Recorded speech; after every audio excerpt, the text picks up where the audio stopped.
এবং এই ক্ষমতা হস্তান্তরের জায়গাটা যদি বিতর্ক মুক্ত হয়ে আমরা সিদ্ধান্ত নিতে না পারি তাহলে গণতন্ত্র কিন্তু আবার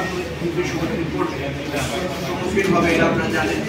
এর আগের বার আমরা দেখেছি তত্ত্বাবধায়ক সরকার ব্যবস্থাটা যখন বাতিল করে দেওয়া হয়েছে বা আবার আগের জায়গায় দলীয় সরকার নির্বাচনের জায়গায় গেছে, সেখানে আবার গণতন্ত্র। আজকে আমরা মূলত যে জায়গাটা সে বিতর্কটা থেকেছে সেটা হচ্ছে অপশনগুলোর তৃতীয় বা চতুর্থ অপশনে গিয়ে বলা হয়েছে যে এই প্রথম অপশনটা যদি সমাধান করা না যায়, দ্বিতীয়তে যদি করা না যায়, তৃতীয়তে গিয়ে বলা হয়েছে সেখানে আমরা বিচার বিভাগ থেকে ওখানে 5 জনের জায়গায় বিচার বিভাগ থেকে 2 জন বিচারপতিকে সদস্য করে 7 জনের মতামতের ভিত্তিতে করা। সেখানে বিএনপির পক্ষ থেকে বলা হয়েছে যে এটা না করে পরবর্তী অপশনটা পার্লামেন্টের হাতে ছেড়ে দেওয়া।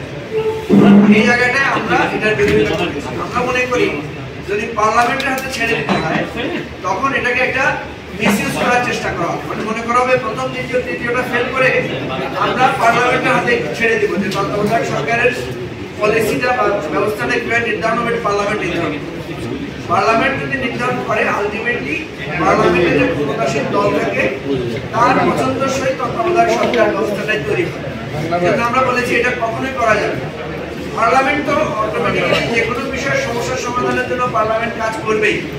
এটা যদি আমরা সংবিধান লিখে দিই, বিধির মধ্যে সংযুক্ত করি, তাহলে এটাকে একটা মিসইউজ করে আবার তত্ত্বাবধায়ক সরকার ব্যবস্থা ম্যানিপুলেট করার সুযোগ তৈরি হবে।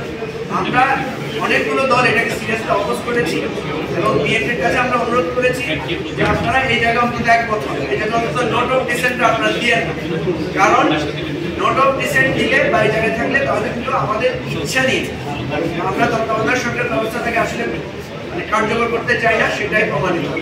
তো আমরা আশা করি সেকেন্ড অপশনে গিয়ে আমরা আলোচনা করে এটার সমাধান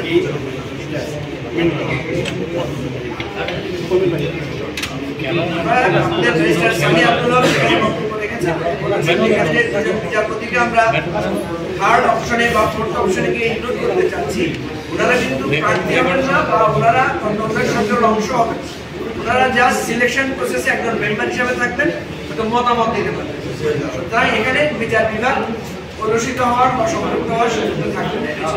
সবাইকে ধন্যবাদ।